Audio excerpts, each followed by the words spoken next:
আমাদের প্রতিবেশী দেশ মায়ানমারে চলমান সংঘাত সমগ্র অঞ্চলের জন্য গভীর উদ্বেগজনক পরিস্থিতির সৃষ্টি করেছে।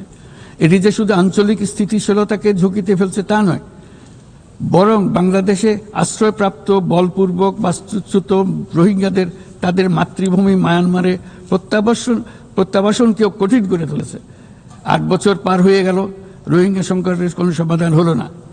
উপরন্তু বাংলাদেশ প্রতিনিয়তই মায়ানমার থেকে আগত রোহিঙ্গাদের আশ্রয় দিয়ে চলেছে। স্পষ্টতই সাংস্কৃতিক পরিচয়ভিত্তিক রাজনীতির কারণে রোহিঙ্গাদের উপর অধিকার বঞ্চনা ও নির্যাতন রাখাইনে অব্যাহত রয়েছে। রোহিঙ্গাদের প্রান্তিকীকরণ প্রক্রিয়া আর চলতে দেওয়া যাবে না। যেসব বৈষম্যমূলক নীতি ও কর্মকাণ্ড আজকের এই পরিস্থিতি তৈরি করেছে, তার সমাধান ও প্রতিকারমূলক ব্যবস্থা এখনই গ্রহণ করা সম্ভব। তার জন্য পূর্ণাঙ্গ জাতীয় সংঘাত রাজনৈতিক মীমাংসার অপেক্ষা করার প্রয়োজন নেই। রাখাইনের সমস্যাগুলো চূড়ান্তভাবে রাজনৈতিক সমাধান করা দরকার। তবে এর জন্য রাখাইন অঞ্চলের সংশ্লিষ্ট সকল জাতিসত্তার অংশগ্রহণে এমন একটি বন্দোবস্ত প্রয়োজন যেন রোহিঙ্গারা সম অধিকার ও নাগরিকত্ব সহ সমাজের অংশ হতে পারে।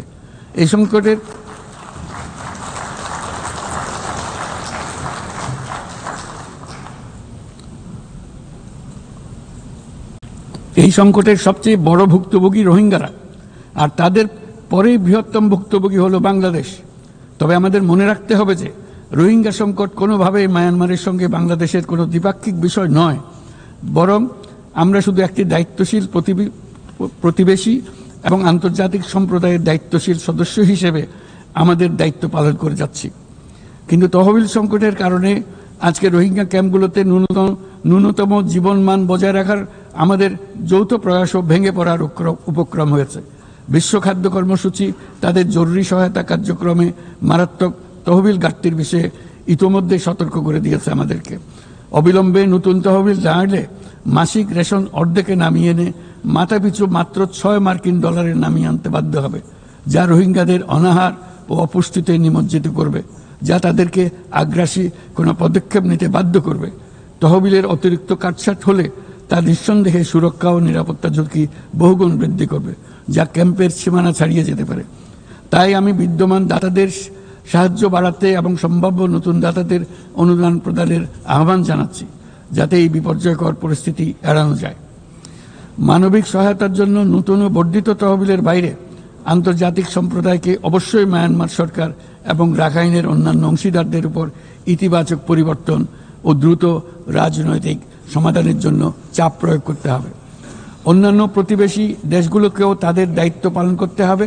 রাখাইনে স্থিতিশীলতা আনতে আন্তর্জাতিক সম্প্রদায়ের যে কোনো যৌথ প্রচেষ্টায় সহযোগিতা দিতে বাংলাদেশ সর্বদা প্রস্তুত। আমরা আশা করি আগামী 30 সেপ্টেম্বরের উচ্চ পর্যায়ের সম্মেলন বিশ্বব্যাপী দৃঢ় সংকল্প ও তৈরি করবে এবং রোহিঙ্গাদের জন্য বাস্তবসম্মত আন্তর্জাতিক সহায়তা নিশ্চিত করবে, যেখানে তহবিল